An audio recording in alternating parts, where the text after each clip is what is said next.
የአእላፋት ዝማሬ ዘንድሮ ጥቁር ለብሰን ማቅ ለብሰን ጧፍ እያበራን ጸሎት ፍታት እየተደረገ በቤተ ክርስቲያን በጌታ ልደት ቀን የምናከብረው እንጂ ከሄኖክ ኃይሌ ጋር የአዳነች አበቤን ስፖንሰር የመንግስትን ስፖንሰር ያደረገው ጉባኤ ላይ ተገኝተን መንግስታዊ እንክብካቤና ጥበቃ የሚደረግለትን ከሲኖዶስ ያፈነገጠ ሄኖክ ኃይሌ ጃንደረባው ሚሽን ተቀብሎ ሊመጣ ይህንን ያየ የአሜሪካ ሴናተር፣ ይህንን ያየ የተባበሩት መንግስታት፣ ይህንን ያየ የዓለም መንግስታት በኢትዮጵያ የእምነት ነፃነት የለም፣ በኢትዮጵያ ያሉት ክርስቲያኖች ይጨቆናሉ፣ በኢትዮጵያ ያሉ ኦርቶዶክሳውያን ይገደላሉ ቢባል ማን ነው የሚያምነው? ማንም አያምነው።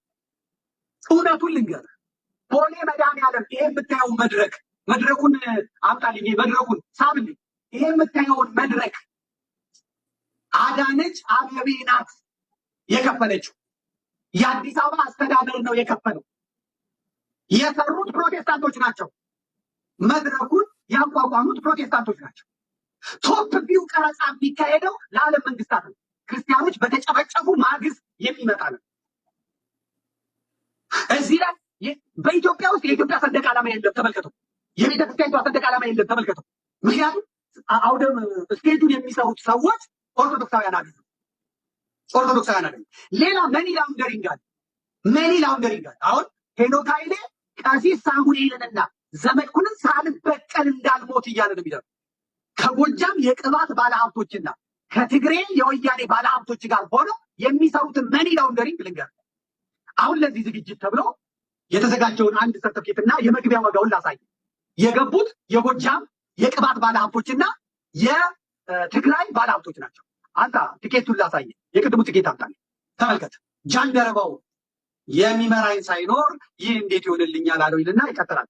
የጌታችን ልደት በምስጋና የምናከብርበት የአእላፋት ዝማሬ ዘንድሮ ከወትሮ በተለየ ለመጀመሪያ ጊዜ በመስቀል አደባባይ የሚደረግ ይሆናል። ልብ በመስቀል አደባባይ የሚደረግ ይሆናል። እርሶም በልዩ ሁኔታ ለሚቀርበው ለዚህ ዝግጅት የገቢ ማሰባሰቢያ እንዲሆን ባዘጋጀ ነው የልዩ እንግዶች የራት ግብዣ ላይ እንዲገኙልን በአክብሮት ጠርተኖታል።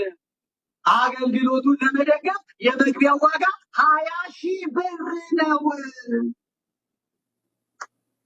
20,000 ብር። ይሄ ብር አሩሲ ይሄዳል። ይሄ ብር ተፈናቅለው በየመጠለያ ቤቱ ለሚሄዱት አይደለም።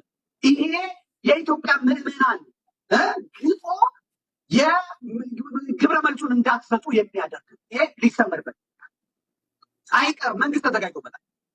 አሁን ልክ እናንተ ገብታችሁ የትራምፕ አስተዳደር በኢትዮጵያ ላይ አይኑን ከጣለ በኋላ ቀጥታ ተመልከት፣ የውጭ ጉዳይ ሚኒስቴሩ የት እንደሄደ እንመልከት። የውጭ ጉዳይ ሚኒስቴሩ ይሄ ተካሂዷል። ብሩ የገባው ገንዘብ አይደለም ነው የሚባለው። አሁን ለዚህ ለመስቀል አደባባዩ ማለት ይሄን የእናንተን ድካም ለማጥፋት የእናንተ ከተሰማ በኋላ እነ ሄኖክ ቦሌ መድኃኔዓለም መንገዱ እየታደሰ ነው በሚል ሰበብ ከዚህ በፊት ጃንሜዳ ከልክለው፣ ከዚህ በፊት መስቀል አደባባይ ከልክለው ሂድ እዚህ እኛ ባለ ቦታ አድርግ ያሉትን አሁን መንግስቱ ራሱ ስርዓቱ ራሱ አምጥቶ ያስገብቷል። ሄኖክ ኃይሌን እኮ የኢትዮጵያ መንግስት ሚዲያዎች ሰርጉን የዘገቡለት ጋብቻውን የዘገቡለት በልዩ ሁኔታ ከማን በልጦ ነው? ከማን እንትን ብሎ ነው? ለምን የሚንከባከቡት? ሮም ደርሶ ከመጣ በኋላ ሚሽኑን ተቀብሎ ከመጣ በኋላ እንዴት ቤተክርስቲያኒቷን እንደሚያፈርስ ዛሬ አይሰማችሁም? ዛሬ አይታወቃችሁም? ሁላችሁ መዝግቡልኝ፣ መዝግቡ። ይህም እየሄደበት ያለው መንገድ ሃይባይ የለውም። አይታችሁ እንደሆነ ፓትርያርኩ የትም አይገኙም፣ የትም አይሄዱም፣ የትም ቦታ አይሄዱም። ፓትርያርኩን ግን የሄኖክ ጉባኤ ላይ አእላፋት ዝማሬ ላይ ይዟቸው የሚመጡ ትግሬዎቹ ናቸው። ትግሬዎቹ መነኮሳት፣ ትግሬዎቹ ዲያቆናት፣ ትግሬዎቹ ባለሀብቶች ናቸው ይዟቸው የሚመጡ።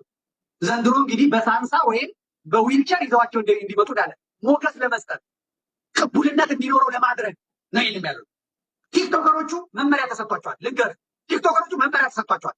እስላሞቹ ሳይቀሩ የቦሌው ላይ የመስቀል አደባባዩ የአእላፋት ዝማሬ ላይ እንገኛለን ብለው እንዲሰሩ ተነግሯቸዋል። አርቲስቶቹ ተነግሯቸዋል።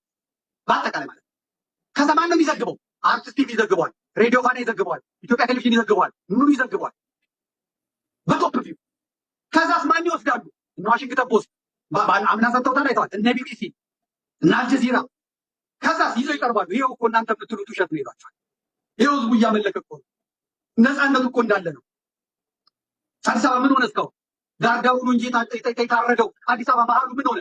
መሀሉ ዳር የሚሆንበት ዘመን ግን እየመጣ የ20 ቀናት ዕድሜ የቀረው የዘንድሮ የ2018 የአእላፋት ዝማሬ እንግዲህ ገና ከጅማሬው ደስ በሚል ሁኔታ ዝማሬዎቹ ተመርጠው መዝሙር ስልጠና እየተካሄደ ነው። በሙሉ ዘማሪዎቹ መዝሙር ስልጠና እያካሄዱ ነው ይገኛሉ ማለት ነው። ነገር ግን አሁን ላይ የተሰሙ ያሉ ድምጾች በተለይ ዘመድኩን በቀለ እንዲሁም ደግሞ እነ ወንድማችን ፋሲካው ዲያቆን ፋሲካው እያወጡት የተናገሩት ያለው ነገር ምንድነው? የዘንድሮውን የአእላፋት ዝማሬ ጥቁር ለብሰን እንዘምር የሚል ነው። ለምንድን ነው የሚሆንበት ምክንያት ሲባል የአርሲ ኦርቶዶክሳንን ሞት ለአሜሪካ ዋይት ሃውስ ለትራምፕ ቤተመንግስት ውስጥ ትልልቅ ባለስልጣናት መረጃውን አቀርባሉ። እንዴት የተገደሉ እንዴት እየሞቱ እንዳለ ኦርቶዶክሳውያን ያን አቀርበው ጉዳዩን በአጽንኦት አይተውት ምላሽ ሊሰጡ ዳር ላይ ናቸው። ስለዚህ ይሄ እንዳይሸፈን የሚል ነው። እንግዲህ እውነት ኦርቶዶክሳውያን አንድ ነገር መሸወድ የሌለብን እውነት አሜሪካ ይሄ ነገር ይጠፋታል ወይ? ሙሉ ዘገባ ቢዘገብ የአእላፋት ዝማሬ በደንብ በታላቅ በትልልቅ ጋዜጠኞችም ደግሞ የሚዲያ አካላት እነ ቢቢሲ እና አልጀዚራና ጨምሮ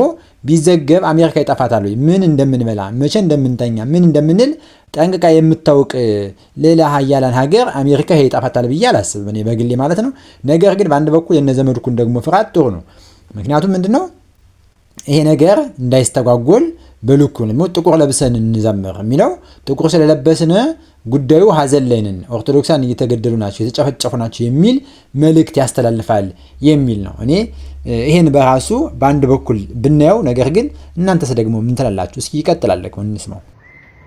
ይድረስ በኢትዮጵያ ኦርቶዶክስ ቤተክርስቲያን ላላችሁ መምህራን፣ ምእመናን እንዲሁም ደግሞ አእላፋት ዝማሬ ለምታዘጋጁ እህት ወንድሞች በተለይ ለኢትዮጵያው ጃንደረባ ይድረስ ለማለት ነው። ማህበረ ቅዱሳንም ሆነ ዝክረ ቅዱሳንም ሆነ ይሄ ነገር ይመለከተናል ብላችሁ እዚህ ስላላችሁ ይድረስ። በአሁኑ አእላፋት ዝማሬ ላይ ለገና ይካሄዳል እየተባለ ላለው ስለ አርሲ፣ ስለ ወላይታ አብያተ ክርስቲያናት፣ ስለ ጎንደር ላይ ስላለው ይሄ የመንፍቅና እርምጃ ወንጌላዊ ቤተክርስቲያን ይቅርታ ቢጠይቅም አርሲ ላይ ስላለው ይሄ እስላሚክ የሆነ መረሸን ስለዛም ጉዳይ ከዛ ባለፈ ደግሞ ብቻ ስላሉት ችግሮች በአጠቃላይ ምህላም ሆነ ቃለ መጠይቅም እንጠብቃለን። እንደ ኦርቶዶክስ ያው ብዙ ሚዲያዎች ይመጣሉ የሚባል ወሬ አለ። እኔ ሰም ኢንፎርሜሽን አላቅም ብያለሁ ብዙ ነገር ግን ብዙ ሚዲያዎች እንደሚመጡ እየተነገረ ነው። የቲቪን ኢቢኤስን እና ያለውን ኦፖርቹኒቲ መጠቀም ነው። ነገ ከነገ ወዲያ ነጭ ብቻ ተለብሶ የሚዘመርበት ስለተዋህዶ ምንም ግድ የማይሰጣቸው ሰዎች በልባቸው የመነፈቁ በአፋቸው ግን ክርስቶስ ክርስቶስ የሚሉት ማህበር ተብሎ የሚወቀስበት ዘመን እንዳይመጣ እንግዲህ ሀሳባችሁ መልካም ነው። የዚህ ወንድማችን ሀሳብ በአእላፋት ዝማሬ ላይ የኦርቶዶክሳዊ ግድያ፣ ሞት፣ ስቃይ፣ መፈናቀል፣ መሳደድ፣ መገደል የሚያበቃበትን እርምጃ ብንወስድበት እሱ ምንድነው ድምጻችን እናሰማበት። ትልልቅ የሚዲያ አውታሮች ስለሚገኙ እንደ ቢቢሲ እንደ አልጀዚራ ያሉ ትልልቅ ጣቢያዎችን የሀገር ውስጦችም ስለሚገኙ እዚያ ላይ ድምጻችን እናሰማ የሚል ጥሩ ሀሳብ ነው ሀሳቡ።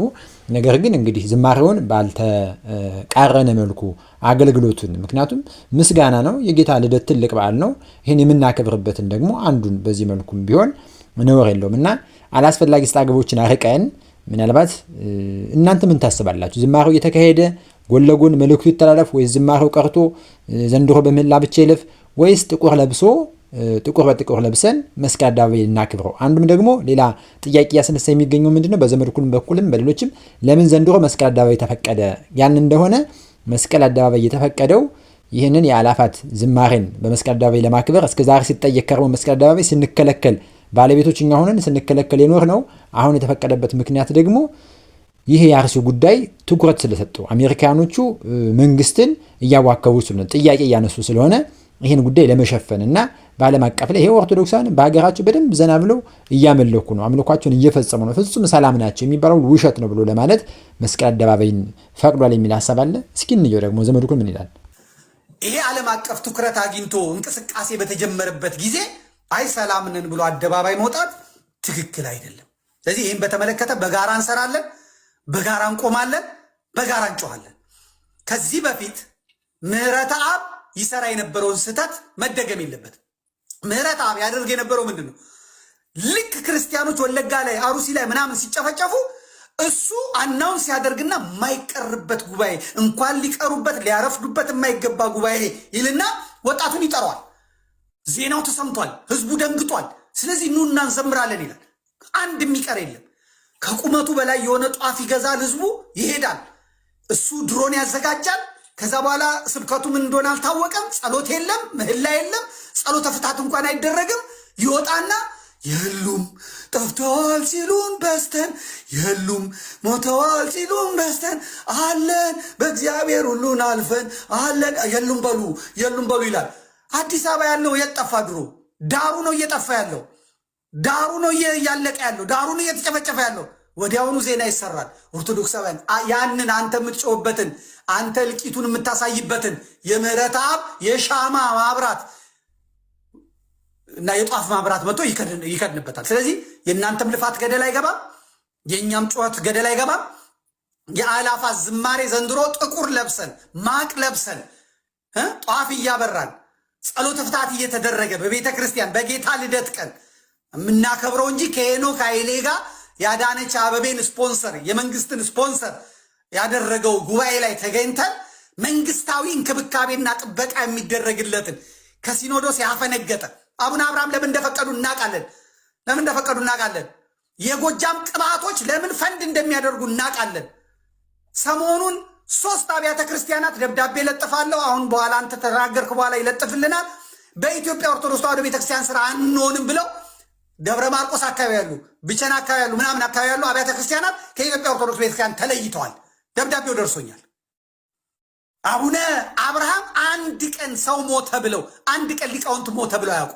ሄኖክ ኃይሌን ሮም ድረስ በደብዳቤ ጽፈው የላኩት አቡነ አብርሃም ናቸው። አቡነ አብርሃም አሜሪካ ውስጥ ምን አይነት ብጥበጣ እንዳዘጋጁ እናውቃለን። የማታ ማታ እኔ ተናግሬያቸው አላውቅም። የማታ ማታ ግን እግዚአብሔር የሚያመጣባቸውን ፍዳ ይቀበላሉ። ዛሬ ሄኖክ ኃይሌን ተክለውብን ሌላ ጣጣ እያመጡ ነው። የጎጃም ቅባቶች ለሄኖክ ኃይሌ መምህር ዲያቆን ለሄኖክ ኃይሌ የመንፈሳዊ አማካሪ ብሎ 400,000 ብር ኢንቨስት የሚከፍለው አለ። ታምነኛለህ? በካምፓኒ ውስጥ ካህን አይደለም ወቅ መውለዱን አላቅም። እኔ ማግባቱን አግብቷል ብለውናል። እኛም እንኳን ደስ አለ ብለነዋል። መውለዱን አላቅም። ነገር ግን የካምፓኒው አማካሪ ተብሎ 400,000 ብር ይከፈላል። የሚሰጠዋል። ሰነዱን ነው እጄ ላይ ያስገቡት። ቀላል ነገር አይደለም። ዝም ብለው አይተውታል። እነ ብርሃኑ አድማስ እነ ምናምን እነማ ከኋላ እቺ ግርግር አይተ የገባ በሙሉ ደም እንባ ታለቅሳለህ። የሄኖክ ኃይሌ አካሄድ ለሌላውም አይገባውም። መዝግቡልኝ። ዘመድኩም ብሎ ነበር ትሉኛላችሁ። በሚስት አልተጣላንም፣ በርስት አልተጣላንም። እኔ ከሄኖክ ኃይሌ ጋር ተገናኝቼም አላውቅም፣ እግዚአብሔር በሚያውቀው ማለት። መዝግቡልኝ። ግን ሄኖክ ኃይሌ ይዞት እየመጣ ያለውን ጣጣ ለቤተ ክርስቲያን የአእላፋት ዝማሬን ተጠቅመን የአርሲ ኦርቶዶክሳውያን ትናንትናም በወለጋ የሞቱ ከዚህም በፊት በጅማ በየትም በሻሸመኔ በተለያየ አካባቢ የሞቱ ያሉ ኦርቶዶክሳውያን ድምጻቸውን እናሰማለን። በቃችሁ ይበልን። ሞት ይብቃ። ኦርቶዶክሳውያን የሚደርስባቸው ግፍና መከራ፣ ሞት፣ ስቃይ እንዲበቃ ለሀያላን መንግስታት እናሳውቅ የሚለው ሀሳብ ጥሩ። ነገር ግን ግላዊ ደግሞ መሆን የለበትም። ያው መቼም የአእላፋት ዝማሬ ሲነሳ ጃንደረባው ሲነሳ መምህር ዲያቆን ሄኖክ ኃይሌ አብሮ እንደሚነሳ የግድም። ነገር ግን ግለሰቡ ላይ ብቻ አተኩሮ ሄኖክ ኃይሌ ብሎ የማለት ነገሮች እሱን ትተን ኖርማሊ እንግዲህ ምንድነው የሚባለው አባቶች የሚሉት ነገር አለ። ሽልም ከሆነ ይገፋል፣ ቂጣም ከሆነ ይጠፋል እንጂ ማለት ነው። ዘመድኩን በቀለ የሚለው አይነት ነገር ካለም የጊዜ ሂደት ነው። ጊዜ ዳኛ ነው። ጊዜ የሚፈጅ ይሆናል። ነገር ግን አሁን ላይ ትኩረታችንም ሀሳባችንም የሚሆነው መሆኑን የሚገባው ይሄ የአእላፋት ዝማሬ ጥቁር ለብሰን እንዘምር፣ እናገልግል፣ ጌታን ምስጋና ሳናስቀር ጥቁር መለሳችን ደግሞ ሀዘን ላይ ሆነን ለጌታ ምስጋና የምናቀርበው ሀዘን ላይ ነን። በምን ሀዘን ነው? ኦርቶዶክሳን እየተገደለ ነው፣ ሀብት ንብረታችን እያጠፋ ነው፣ እየተፈናቀል ነው፣ ሀገራችን ላይ መከበር መኖር አልቻልንም የሚል ድምጽ እናስተላልፍበት ወይስ ከናካቴው ትተን ምህላ ብቻ ይቀርብበት የሚለው ላይ ዋና ትኩረታችን መሆን ያለበት ብዬ አስባለሁ እንጂ ግላዊ አድርጎ ዘመድኩን ከሄኖክ ኃይሌ ጋር ሰጣ ገባ የሚገባበት መንገድ ትክክል አይደለም ብዬ አስባለሁ። እንደ ግል መሆንም ካለበት እንደ ተቋም ደግሞ እንደ አብሮነታችን እንደ ሃይማኖት ተከታይ መሆናችን የሚገባው ይሄን ነው። ይሄን ማድረግ ይገባል ነው መወያየት ይገባል። እስኪ በዚህ ጉዳይ እናንተስ ምን ታስባላችሁ? ሀሳባችሁ ምንድነው? እንወያይበት። ይሄ ጉዳይ ቤተክርስቲያናችን ጉዳይ ስለሆነ ዝም ብለን አይገባም። ይሄን ቪዲዮ የምታዩ ሁሉ አስተያየት ሳሰጡ አትጡ ባካችሁ። ብዙ ጊዜ እኛ ኦርቶዶክሳውያን ቸልተኞች ነን እና የኛ ሀሳብ ስለሚጠቅም ሀሳባችን መወያየን ቁጥር ዘመድኩንም ዲያቆን ሄኖክ ኃይሌን ወደ አንድ መስመር ልናመጣቸው ስለምንችል ማለት ነው። የአብዛኛው ድምፅ ስለሚገዛ ያንን እናደርግ እላለሁ። እንግዲህ በሌላ መርሃ ግብር የምመለስ ይሆናል። ሰላም ለእናንተ፣ ሰላም ቆዩ።